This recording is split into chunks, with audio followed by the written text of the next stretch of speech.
স্বামী তৌফিক নেওয়াজের মৃত্যুতে মানবিক বিবেচনায় সাবেক শিক্ষামন্ত্রী ডাক্তার দীপু মনিকে বৃহস্পতিবার ২০ আগস্ট সকাল ৬টা থেকে সন্ধ্যা ৬টা পর্যন্ত প্যারোলে মুক্তির অনুমতি দিয়েছে মুন্সিগঞ্জ জেলা প্রশাসন।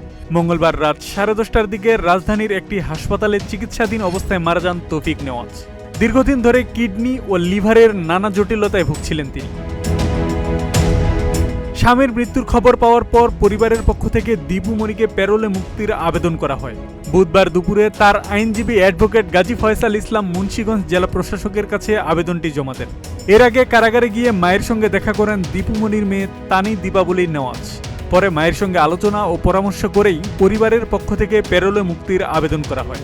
এ সময় পরিবারের ৩ সদস্য ও আইনজীবী জেলা প্রশাসকের কার্যালয়ে উপস্থিত ছিলেন।